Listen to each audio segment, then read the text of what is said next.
Vous partager le résultat de ce benchmark sur les NAO 2026.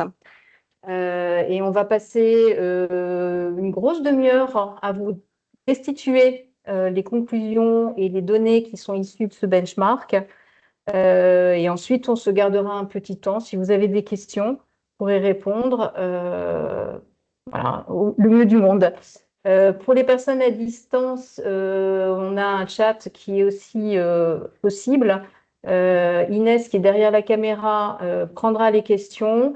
On essaiera de répondre à toutes les questions posées. Et le cas échéant, si le temps nous est un peu court, eh bien, on gardera évidemment ces questions et on verra les informations, les réponses à ceux qui les ont posées. Voilà, donc moi je m'appelle Sophie Davenier et je suis donc directrice au sein du cabinet Sémaphore. Et donc je vais co-animer avec Antoine cette session. Juste pour préciser, et bien évidemment, ça c'est figé, donc je n'arrive pas à passer ma page. Voilà, ça y est. Présentation très brève de Sémaphore pour ceux qui ne connaissent pas le cabinet. Nous sommes en fait un cabinet spécialisé dans l'accompagnement des organisations secteur public, secteur privé. Nous accompagnons les directions générales dans leurs projets qui sont divers, hein, sur un volet, une offre en particulier qui est le conseil et les transformations. L'autre volet étant l'expertise comptable, puisque nous avons aussi cette compétence-là au sein de nos équipes d'audit et d'expertise comptable. Sur la partie conseil, notre grosse activité, c'est effectivement travailler sur l'élaboration des stratégies d'entreprise. Et ça peut aller notamment dans un contexte de transformation plus ou moins contrainte, des évolutions de compétences, donc la gestion des talents. Et enfin, on travaille également sur les politiques territoriales aux côtés des organismes qui travaillent sur ces sujets-là. Donc, présentation brève, on va rentrer dans le vif du sujet. Tout d'abord, et je ne sais pas, Antoine, excuse-moi, mais parce que les personnes qui sont dans la salle, Mais là, c'est bon, là. voilà. Euh, vous verrez, on va dérouler cette présentation et on peut sortir 4 principaux messages d'ores et déjà qui vous permettront de voir ce que l'on va regarder en détail plus avant par la suite. Les conclusions qui sortent en particulier de ce benchmark, c'est que nous constatons une normalisation de la politique salariale. C'est-à-dire, on a eu un certain nombre d'évolutions assez significatives des augmentations de salaire ces dernières années pour diverses raisons, notamment l'inflation qui poussait à la hausse les NAO. Et en fait, ça s'est un peu calmé après cette période qui n'est plus inflationniste. Ce que l'on voit également, c'est que vous avez cette année un basculement au niveau des augmentations individuelles par rapport aux augmentations générales, hein, et des montants plus importants sur cet aspect individuel. Donc, on est vraiment dans une année de transition après Covid, après la période d'inflation. Et vous avez peut-être tous en tête la directive européenne sur la transparence salariale qui demande aux entreprises, déjà État français quand il aura décidé de pouvoir le déployer en France, qu'effectivement, les entreprises auront obligation de pouvoir restituer l'équilibre homme-femme au niveau des salaires. Et certains accords qui ont été signés en 2026 prennent cela en compte, moins qu'on aurait pu l'imaginer, puisque, pour rappel, au niveau du calendrier, 2027, les entreprises devront donner ces informations-là. Enfin, on abordera aussi les mesures périphériques, notamment les mesures non monétaires, qui prennent un peu le pas et qui sont finalement de plus en plus utilisées dans les accords qui sont analysés en 2026, et notamment le volet santé mutuelle. Enfin, le PPV, en tout cas le partage de la valeur, reste très peu abordé. Et Antoine prendra un petit focus là-dessus. Voilà finalement, de manière très synthétique, les différents constats qu'on a pu retirer de ce benchmark.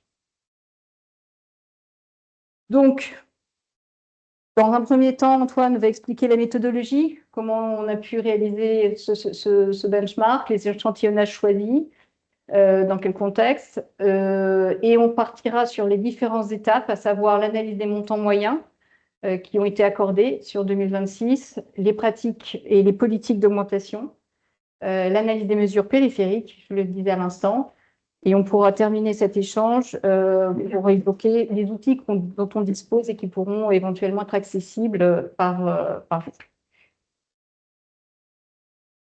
Antoine, je te passe la parole. Alors, sur la méthodologie. Donc, d'abord, ce que je vais indiquer, c'est le positionnement de notre travail. Parce que des chiffres sur les salaires, il y en a plein qui circulent. Et donc, parfois, ils sont convergents, parfois un peu moins. Il y a certains cabinets qui font des études, en particulier à la fin de l'été, notamment sur des budgets prévus. Donc, ils se placent avant la négociation. Donc, nous, on est vraiment après la négociation et quand il y a eu un accord. Donc, toutes les décisions unilatérales, on ne les a pas ici. Donc, négociation achevée ayant donné lieu à un accord, et donc pas un budget en amont de la négociation. Ensuite, on est sur de l'exhaustivité, c'est-à-dire qu'on prend en compte tous les accords qui ont été signés. Je reviendrai après sur la période. Et donc, on n'est pas sur un échantillon. Et troisièmement, on est sur l'intégralité des mesures négociées dans les accords, et pas sur le seul salaire de base. Donc, on a en fait quelque chose de complet qui nous permet justement de voir comment les périphériques de rémunération sont mobilisés dans les NAO. Ce travail donc a trois objectifs. Le premier, c'est de chiffrer les augmentations salariales 2026 négociées dans les entreprises. Le deuxième, c'est d'évaluer la diversité des pratiques salariales. Et le troisième, c'est de décrire et quantifier le recours aux mesures périphériques et de voir donc leur évolution par rapport à l'année précédente. Donc, comment est-ce qu'on fait ça? Parce que, d'une certaine manière, tout le monde ne peut pas le faire. On a une base de données du Centre Études et Data sur les accords d'entreprise. Ces accords sont publics, ils sont publiés sur Légifrance depuis 2017, et il y a à peu près 400 000 accords qui sont aujourd'hui donc publics et accessibles à tous. Certains sont encore en vigueur, d'autres obsolètes, mais il y a ce corpus d'accords. Donc, on a en fait structuré une base de données à partir de ça. Ensuite, il faut identifier les accords NAO. Donc, il y a, sur Légifrance, il y a des thèmes, donc ça permet de s'en approcher, mais ce n'est pas satisfaisant. Il a fallu faire d'autres traitements parce que classés dans les accords NAO, il y a d'autres accords qui ne traitent pas de l'évolution des salaires. Donc, pour ça, il a fallu qu'on développe en fait quelques outils. Ensuite, donc, à partir de cette base-là, on fait une extraction début janvier, donc vraiment tout de suite après les congés de fin d'année, et on prend la totalité des accords qui ont été signés entre septembre et la fin de l'année. Donc entre septembre et fin décembre, ce qui nous permet de capter la dernière mise à jour, c'est des mises à jour par quinzaine, la dernière mise à jour. Et donc là, on a 1285 accords. Une fois qu'on a fait ça, donc on prend cette totalité des accords et on voit qu'il y en a un certain nombre qui sont inexploitables. Pourquoi? Parce que la législation permet aux entreprises de flouter certaines parties d'accords que les entreprises n'auraient pas envie de déballer sur la place publique. Et par ailleurs, certains accords sont exprimés, les augmentations sont exprimées en euros, sans référence. Et donc, un budget d'augmentation de 1 million d'euros, on ne peut pas en faire grand-chose. Donc, ceux-là, on les écarte. Nous, on s'intéresse uniquement aux accords qui prévoient des budgets d'augmentation en pourcentage. Donc ça, c'est le principe de la base de données. Ensuite, l'analyse elle-même. Donc je l'ai dit, on a l'ensemble des éléments négociés, c'est-à-dire les salaires de base et les éléments périphériques. Sur les éléments périphériques, on va trouver un peu tout, en fait, dans les accords, parce qu'il n'y a pas de normalisation dans la façon de rédiger un accord. Et par conséquent, certaines entreprises, dans leur accord, vont reprendre des mesures qui sont déjà en vigueur, même si elles n'ont pas varié. Par exemple, faire état de l'ensemble des périphériques de rémunération, ce qui peut avoir une vocation pédagogique, en fait, à montrer tout ce qu'il y a dans l'entreprise. Mais nous, ce qui nous intéresse particulièrement, c'est les nouvelles mesures ou les montants en hausse. Donc ça, si il y a une reconduction de l'existant, on ne les prend pas en compte. Troisièmement, c'est la comparaison donc par rapport aux années précédentes, puisque ça fait plusieurs années qu'on fait ce travail-là, et du coup, on peut avoir une évolution. Depuis 2022. Hein, Depuis 2022, sur les salaires de base. On est venu après aux mesures périphériques, on ne l'avait pas fait tout de suite. Donc, si on regarde en fait notre échantillon, donc je l'ai dit, c'est un échantillon de 800 entreprises, ça concerne à peu près 430 000 salariés. Et donc, la répartition est la suivante entre les secteurs. Donc, les secteurs les plus représentés, c'est la santé privée, l'industrie et le commerce. Et les tranches d'effectifs, on va avoir plutôt des tranches entre 100 et 200 salariés. Voilà, donc bon, c'est normal, c'est les entreprises les plus nombreuses. Du coup, et c'est celle où il y a le plus de négociations, ce qui est logique. Dans les petites entreprises, il n'y a pas, par définition, de NAO. Et donc, comme je l'ai indiqué, on compare par rapport aux années précédentes, dans la mesure où on a déjà fait cet exercice à plusieurs reprises. Et bien que la santé privée soit effectivement prédominante, on voit qu'il y a une palette de secteurs très variés dans cette analyse. Je passe à Oui. Ouais. Donc, dans l'étude, en fait, on va avoir deux échantillons. On a donc 800 accords exploitables. Là-dessus, on va avoir 353 accords qui ne contiennent pas de budget d'augmentation et 447 qui contiennent des budgets d'augmentation. Donc, c'est-à-dire qu'il y en a 44% qui ne prévoient pas de budget d'augmentation. Donc, naturellement, pour analyser les augmentations de salaire, on va se focaliser sur cela. Par contre, les mesures périphériques, on va en avoir dans tous les accords. Et donc là, on analyse tous les accords, on prend en compte tous les accords, donc les 800. Donc les 800 pour les mesures périphériques et 447 pour les budgets d'augmentation. Donc après, on passe du coup, on fait un focus sur les comme accords tu qui dis, ne pas de budget. Antoine, ce qui est assez étonnant, c'est le nombre d'entreprises, 44%, qui ne prévoient pas d'augmentation. Par rapport, si on compare aux années précédentes, en fait, c'est une nette augmentation des accords NAO sans budget d'augmentation. Alors, comment on l'explique? On peut faire des hypothèses, mais fondamentalement, j'évoquais l'inflation qui n'est plus là, donc on n'a plus ce vecteur qui avait vraiment fait augmenter les budgets de façon très... on y reviendra d'ailleurs derrière sur les augmentations d'histoire, en l'occurrence. Mais l'inflation a reculé, donc ça n'est plus un sujet. Tension sur l'emploi, hier l'INSEE a annoncé l'augmentation du chômage. On voit que aujourd'hui les entreprises sont très sollicitées dans le cadre du recrutement.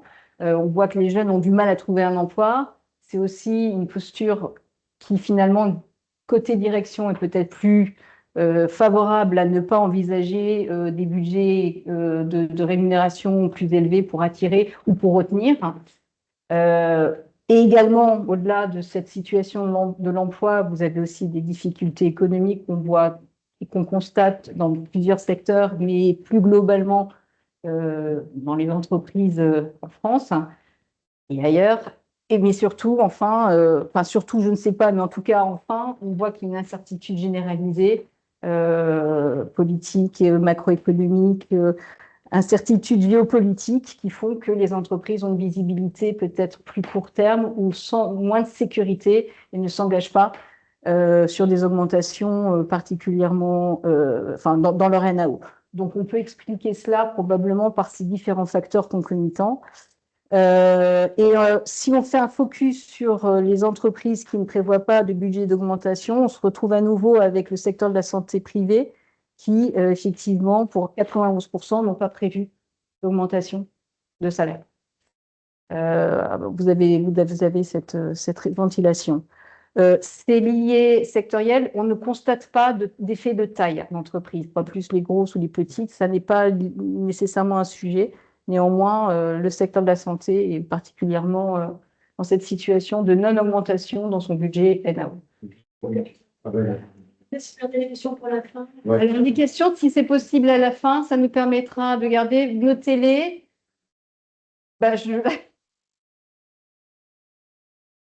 Mais on pourrait y revenir. Je sais pas. En fait, on pourrait poser les questions là, mais j'ai peur qu'on ne tienne pas les 30 minutes parce qu'on a quand même pas mal d'informations. Donc, notez-la précieusement et on y reviendra derrière. Je vous remercie. On va rentrer sur un niveau de détail sur les montants moyens accordés. Alors, sur les montants moyens, donc, ce que l'on constate, c'est qu'en 2026, d'après les accords qu'on a analysés, on serait à 1,73% d'augmentation. Donc, vous avez la répartition, en fait, entre les différentes CSP. Et ce qui ressort, c'est qu'il y a finalement peu d'écart. Parce qu'entre les cadres, pour lesquels on serait à 1,71 et les ouvriers employés à 1,75, on a moins de 0,1 point d'écart. Donc c'est très peu. Et puis, en termes de ventilation, vous avez ici des graphiques qui permettent de voir la dispersion, avec la moyenne qui est là, 1,73. Et pour chacune des catégories, vous allez avoir le minimum, la médiane qui va être ici, le premier quartile, donc ici c'est un quart qui perçoit entre des cadres ingénieurs qui perçoivent entre 0,10 et là je ne sais pas quel est le chiffre, mais 1 et quelques. Ensuite, un autre quart qui perçoit entre ici et ici, donc au final, on va bien avoir la moitié qui perçoit moins de 1,71 et l'autre moitié qui perçoit entre 1,71 et 4, sachant que le dernier quartile, vous voyez qu'il est quand même assez dispersé. Donc voilà. Ensuite, sur la part des entreprises qui augmentent les salaires, donc là, sur ce graphique, vous avez la totalité en fait, des 800 accords qui sont indiqués. Vous avez 44% qui ne prévoient pas, et les 56% qui augmentent les salaires sont ici. Et donc, ce que l'on dit, c'est que sur ces 56% qui augmentent les salaires, il y en a 80% qui se situent entre 1 et 2,5%.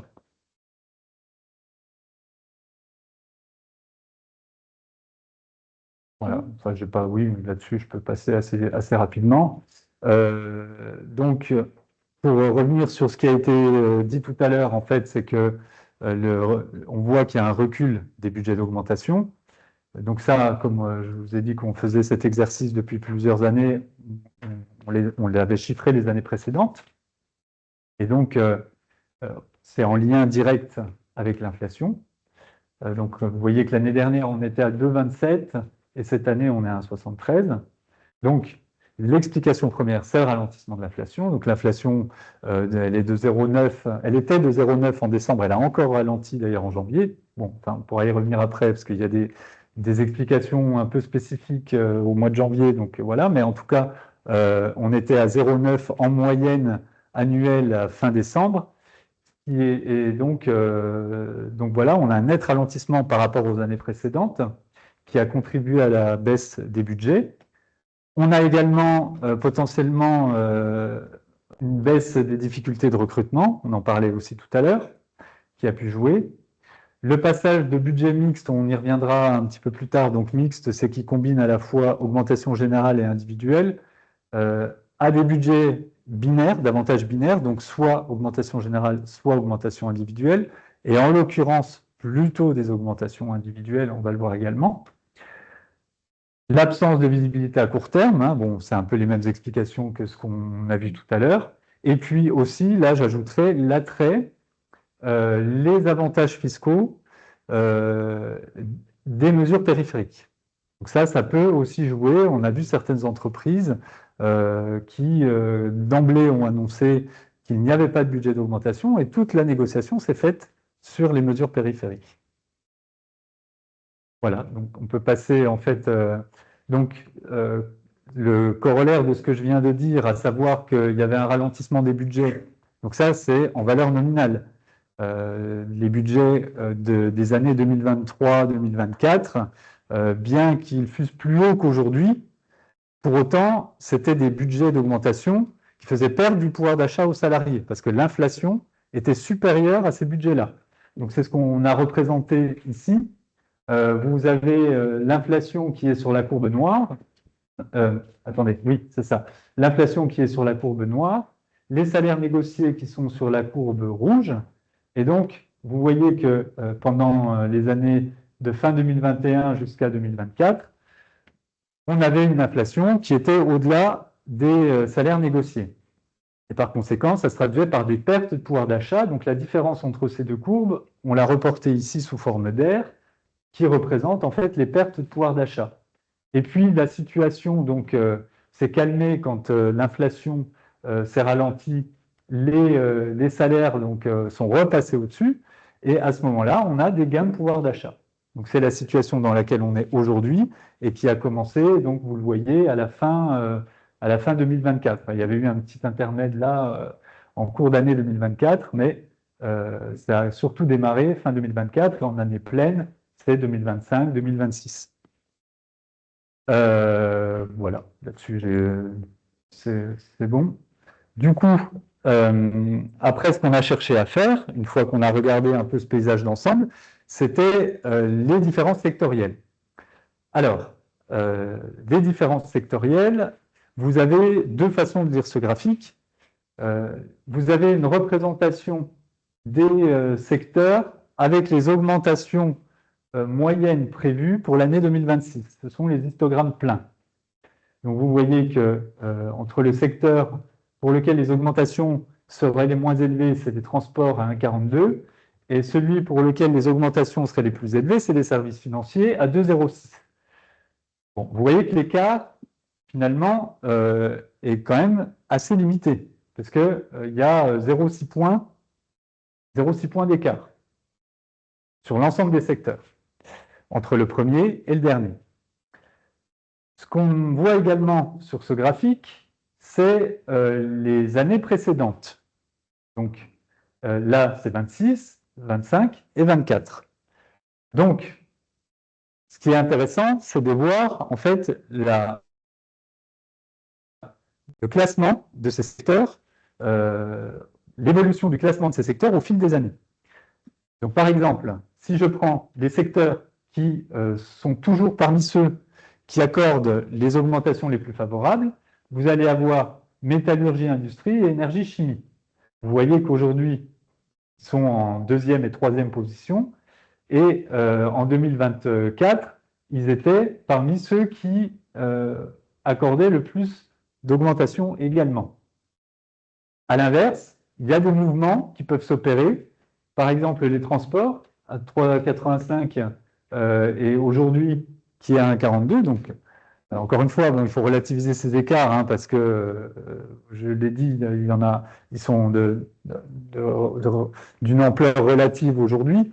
Mais voilà, c'est quand même intéressant de voir ces recompositions. Et les services financiers, qui se situaient dans la moyenne à peu près il y a 2-3 ans, qui aujourd'hui sont ceux qui accordent les augmentations les plus fortes. Voilà, on peut passer à la page suivante. Donc, on a regardé donc également par taille d'entreprise. Alors, par taille d'entreprise, bon, il y a un effet grande entreprise, plus la taille croît et plus on voit qu'on a des augmentations qui sont importantes. Bon, ça, c'est un phénomène qu'on retrouve de façon assez classique dans d'autres champs de la négociation collective. C'est moins clair pour les entreprises de plus petite taille, puisque là, on voit que pour les moins de 50, on est finalement un peu au-dessus de la moyenne. Et donc, il y a potentiellement, c'est quelque chose qu'on pose sous forme de question, potentiellement des phénomènes d'appartenance à des groupes et que là, on n'est pas en mesure en fait d'expliquer complètement, parce que ça demanderait un travail spécifique sur ce sujet qu'on n'a pas fait. Et je ne sais même pas d'ailleurs si on sera en mesure de pouvoir le faire, compte tenu de repérer l'appartenance de certaines entreprises à une organisation. Et l'influence que pourra avoir ce fait d'appartenir à une plus grande entreprise dans la négociation annuel, hein, parce que c'est pas non plus applicable de manière systémique. Donc voilà un peu sur les montants d'augmentation. Donc maintenant, si on vient un peu plus dans les pratiques et dans le détail en fait de ce que représentent ces augmentations-là, de quoi elles sont composées, eh bien, je l'ai un peu esquissé tout à l'heure. Ce qu'on voit, c'est qu'on a pour la première fois des augmentations individuelles dans les accords qui sont plus fréquentes, à la fois pour les cadres et pour les non-cadres. Donc, vous le voyez, notamment pour les cadres, on a 70% des accords qui prévoient des augmentations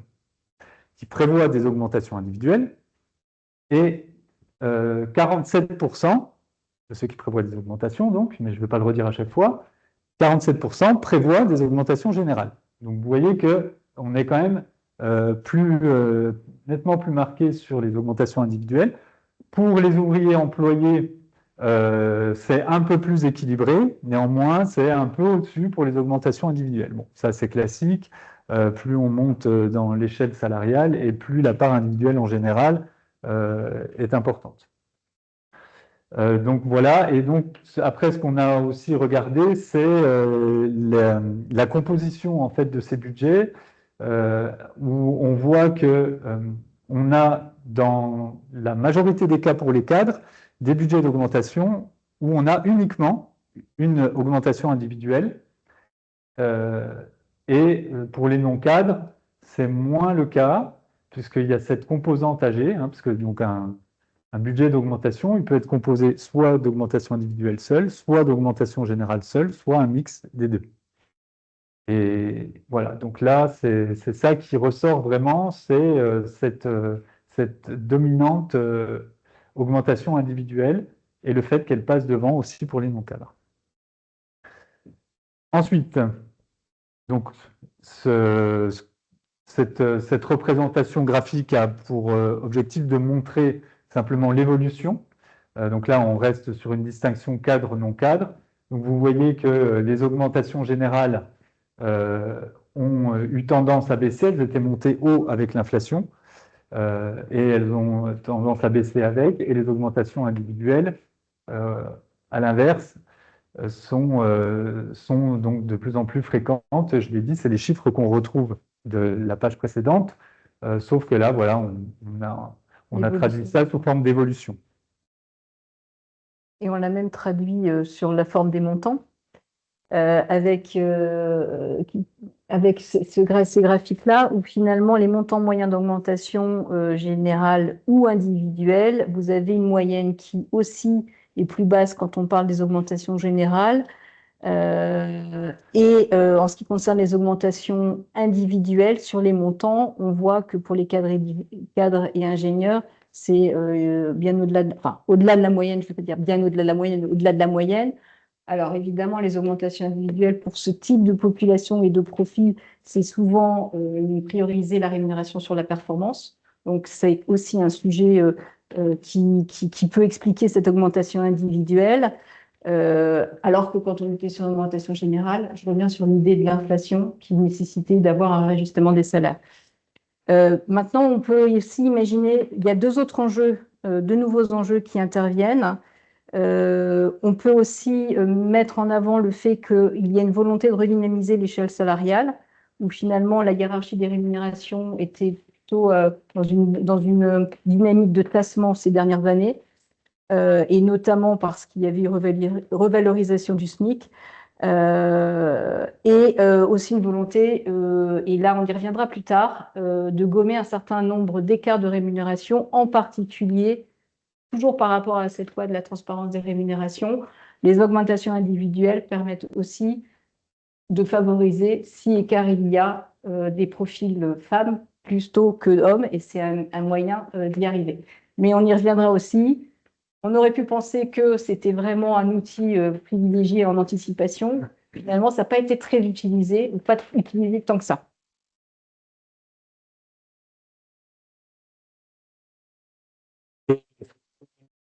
Constate donc également, c'est que tous les dispositifs de soutien du pouvoir d'achat qui avait pu être mobilisé pendant la période inflationniste, comme notamment les talons, voilà, se sont effacés progressivement. Ils sont à un niveau aujourd'hui, vous voyez, 10% des accords qui prévoient des talons. Donc les talons, c'est des minima d'augmentation. Et ces talons, le montant est en légère baisse. Donc 10% des accords, montant en légère baisse. Autre mécanisme, c'est les clauses de revoyure, donc qui permettent en fait de rediscuter des salaires dans l'année. Typiquement, en cas d'accélération de l'inflation, ben voilà, il peut y avoir un besoin d'ajuster les salaires et du coup l'année peut paraître trop longue et du coup il peut y avoir une clause de revoyure pour rediscuter de ça en cours d'année. Et là, on voit que ces clauses de revoyure ont encore baissé par rapport à l'année dernière. Donc on a vraiment sur cette politique salariale, vous voyez des évolutions avec la composante individuelle qui prend le dessus et les mécanismes de soutien au pouvoir d'achat qui s'effacent. Donc ensuite, ça c'est pour toute la partie salaire de base. Et donc après, on a regardé les périphériques de rémunération. Alors là, il a fallu faire un classement dans ces différentes catégories, puisqu'il y a beaucoup de choses. Bon, je les présenterai après, mais dans notre logique, en fait, on s'est demandé si le fait qu'il y ait des budgets d'augmentation qui ralentissent, si ça n'allait pas être compensé par un recours accru aux mesures périphériques. Et ça, on voit que globalement, non, puisque on a 1,8 mesures en moyenne en 2025 et 1,82 mesures en 2026. Alors, on peut considérer que c'est une petite baisse, mais bon, globalement, c'est quand même la même chose, quoi. Donc, budget d'augmentation qui ralentissent, mesures périphériques, stabilité dans le recours. Donc, on n'a pas d'effet de substitution, autrement dit. Et même, ce que l'on constate, c'est que les entreprises qui distribuent des augmentations les plus importantes sont celles qui offrent le plus de mesures périphériques. Donc, il y a un phénomène, en fait, un peu d'entreprises qui ont davantage de moyens et qui, du coup, mobilisent les différents leviers qui sont à leur disposition. Ça, c'est une vue d'ensemble. Maintenant, quand on considère ces différentes mesures de façon isolée, on voit que elles sont quasiment toutes en recul, sauf 3, celle sur le temps de travail, celle sur la complémentaire santé et celle sur l'équilibre de vie. Donc, sachant que il y a quand même une nette, même si elles sont en recul, une nette prédominance des primes. Donc les primes, ça représente quand même les mesures qui sont abordées, un peu moins d'un accord sur deux, mais 45%, quand même beaucoup plus haut que les autres. Donc, comment expliquer le fait qu'on ait en fait ces 3 types de mesures qui ont augmenté quand toutes les autres ont baissé? Donc ça, la mutuelle, bah, il y a différents facteurs explicatifs. C'est qu'il y a une évolution structurelle des dépenses de santé, on va y revenir tout à l'heure, et des frais de santé qui reposent sur les mutuelles. Donc évolution structurelle, et aussi un choix politique avec le phénomène de report de la sécurité sociale vers les mutuelles. Pour les 2 autres catégories, temps de travail et équilibre de vie, on est plutôt sur des mesures qui sont moins coûteuses pour l'entreprise, des mesures non monétaires, puisqu'il s'agit en général de mobiliser des jours supplémentaires, ou voire de favoriser un certain nombre de dispositifs non monétaires. Enfin, j'y reviendrai aussi sur l'équilibre de vie tout à l'heure. Oui, on fait un focus sur ces trois. Voilà. Donc, dans l'étude complète, on a en fait analysé de la même manière chacune de ces mesures, mais là, on ne va pas tout vous présenter. Donc, l'idée, c'est de privilégier celles qui augmentent et de voir pourquoi.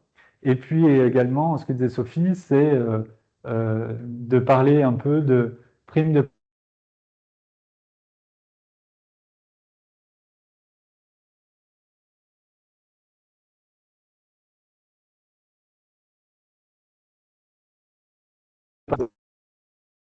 et le temps de travail. Donc, voilà, c'est pour cette raison que je vais en dire 2 mots après.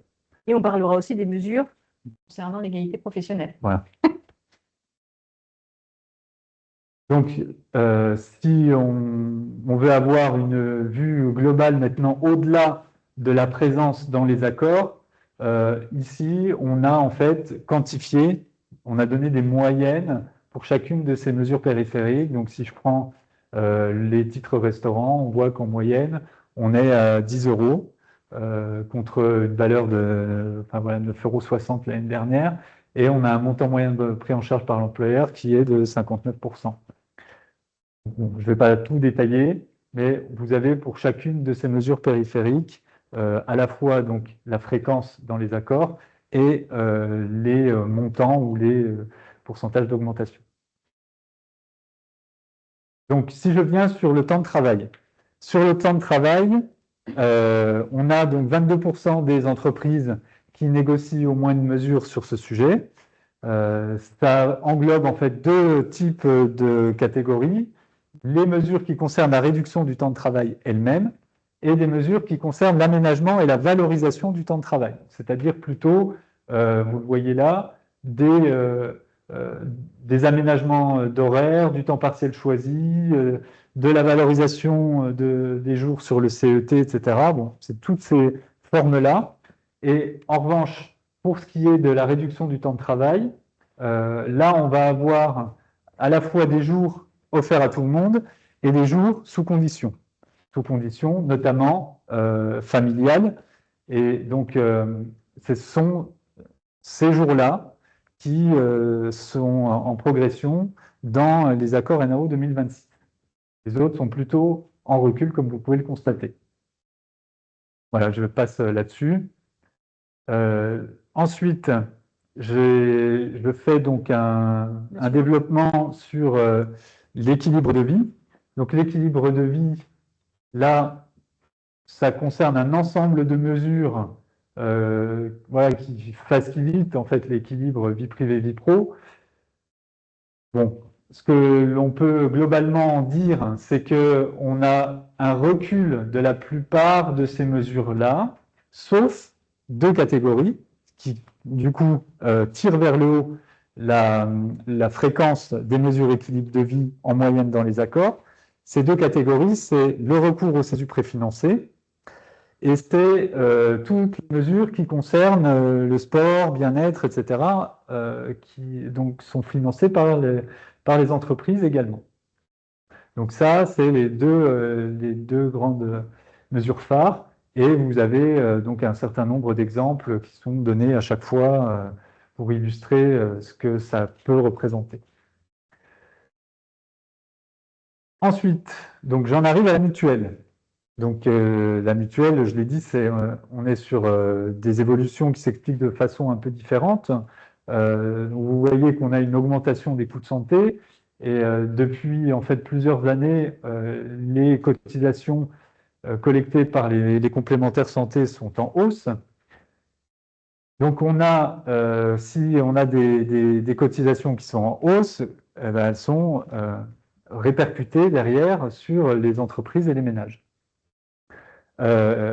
Donc on a dans ce contexte-là des nouvelles hausses de cotisations qui sont attendues, notamment parce que la LFSS 2026 prévoit à la fois un gel des cotisations et une taxe de 2,05% sur les cotisations 2026.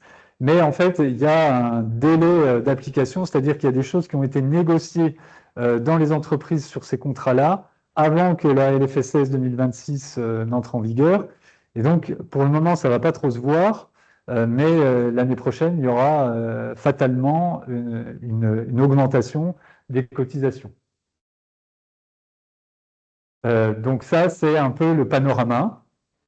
Sur ce qu'on observe maintenant dans les accords, là, c'est un peu... donc, on rentre sur la diapo suivante, on rentre dans le contenu des accords. Donc, qu'est-ce qui se négocie? Eh bien, ce qui se négocie le plus souvent, c'est une augmentation du taux de prise en charge par l'employeur. Alors, c'est pas, comment dire, c'est pas si évident que ça. C'est-à-dire que, certes, les mutuelles font face à des coûts plus importants. Il y a une répartition de cette cotisation entre la part employeur et la part salariée. C'est pas si évident qu'elles doivent bouger. Pour autant, le fait que les cotisations augmentent, ça donne lieu à une renégociation dans le cadre des NAO. Et donc, ce que l'on constate, c'est justement ça, c'est que il y a une augmentation de la prise en charge par l'employeur. On était à 69% en 2025 et on est à 73% cette année. Après, il peut y avoir d'autres types de mesures, mais qui sont un peu plus marginales, comme la mise en concurrence des organismes complémentaires ou la prise en charge des surcoûts avec ces garanties supplémentaires sont prises en charge par l'entreprise sans forcément bouger la répartition entre la répartition de la cotisation entre les deux parties. Donc ça, c'est voilà, sur la mutuelle. Donc sur le partage de la valeur maintenant. Partage de la valeur, je l'ai dit, on met dedans en fait deux choses, les mesures intéressement, participation, abondement et la prime de partage de la valeur. Donc la prime de partage de la valeur, elle est en recul, puisque l'année dernière, on était à 22% des accords, cette année, on est à 20%, donc c'est un recul très modéré, qui a pu... Enfin, on aurait pu anticiper finalement qu'il aurait pu y avoir un recul davantage prononcé. Pourquoi? Parce que ce recul, on l'avait prévu, parce qu'il y avait depuis l'année dernière un alignement du régime fiscal et social de la prime de partage de la valeur sur celui de l'intéressement participation. Et donc, pour les entreprises qui sont finalement déjà équipées d'intéressement participation, elles peuvent très bien verser des suppléments d'intéressement de participation. Et donc, la prime de partage de la valeur perd un peu de son intérêt, surtout que depuis début 2025, elle est incluse dans l'assiette des revenus qui servent à déterminer les exonérations de cotisations patronales. Par conséquent, si vous versez de la PPV, ça augmente les revenus, ça peut vous faire perdre des exonérations de cotisations patronales. Donc, le supplément d'intéressement de participation peut être plus favorable. Donc, on s'attendait à ce recul, on s'attendait peut-être à un recul davantage prononcé, sauf que il ne faut pas perdre de vue que la prime de partage de la valeur, elle a quand même un régime fiscal et social aligné, donc je l'ai dit, sur intéressement participation, qui reste, quoi qu'il en soit, plus favorable que le régime classique des primes, puisqu'on a une exonération de cotisation sociale, on est soumis au forfait social, mais on a une exonération de cotisation sociale. Donc plutôt que de verser une prime collective dans une entreprise, il vaut mieux verser une PPV. Ça coûte. Donc c'est ça qui explique en fait le fait qu'on recule assez peu, de 22 à 20%, et vraisemblablement qu'il va y avoir une forme de régime de croisière qui va s'opérer. Donc sur l'intéressement participation, là, ce que l'on peut en dire, c'est le fait que globalement, ce qu'on voit comme mesures supplémentaires dans les accords NAO, parce que c'est, encore une fois, j'insiste, ces dispositifs-là sont gérés dans des accords dédiés. Ce que l'on constate dans les accords NAO, ce qu'il peut y avoir, c'est des abondements qui n'existeraient pas ou des suppléments d'abondement.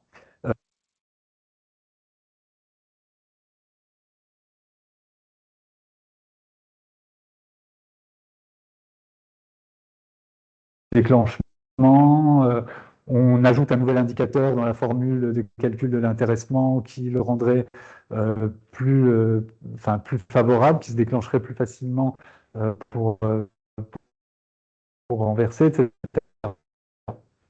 Donc, ce que l'on constate, supplément d'abondement. Donc, supplément d'abondement, ce n'est pas neutre. Ça veut dire que d'un point de vue rémunération, ce qu'on donne, c'est davantage finalement une incitation à l'épargne qu'une rémunération immédiate, parce que pour bénéficier de l'abondement, il faut placer son argent. Et c'est d'autant plus le cas que c'est une incitation à l'épargne que dans la moitié des cas où on a des suppléments d'abondement, ça concerne des percos. Donc on n'est pas du tout là dans une logique de rémunération immédiate. Voilà, c'est autre chose. On se place à un autre horizon. Voilà, bon, après il y aurait d'autres choses à en dire, mais peut-être pour la discussion. Ok.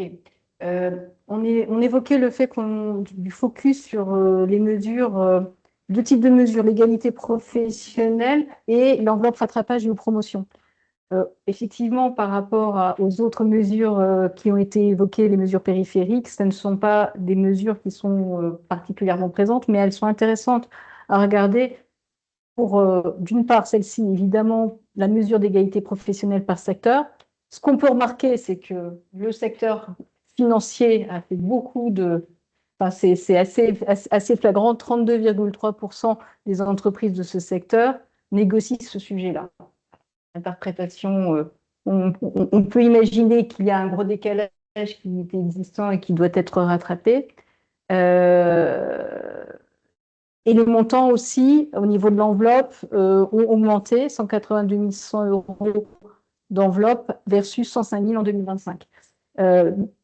Maintenant, ce qui est assez intéressant, c'est qu'au-delà de l'égalité professionnelle, on évoquait le rattrapage promotion, 7% des accords mettent en place ces enveloppes. En 2025, il n'y avait personne qui avait prévu ça. C'est-à-dire qu'en 2025, on n'avait pas repéré ça.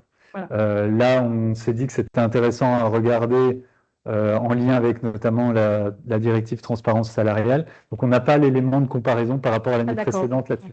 Mais ce qui est intéressant, c'est que finalement, vous avez toute une palette d'enveloppes qui sont négociées avec des entreprises qui vont imbriquer et le budget rattrapage promotion, d'autres qui vont travailler que sur rattrapage seul, d'autres qui vont être également avec l'égalité pro, et puis enfin la promotionnelle seule. Donc, c'est effectivement intéressant de regarder ces aspects-là dans la perspective de la transparence, parce que cette perspective-là et le focus sur ce sujet, finalement, n'a pas été évoqué réellement dans les ANAO 2026. On aurait pu les mentionner, mais seulement sur 1% des accords. Ce qui est rapport d'étonnement pour nous.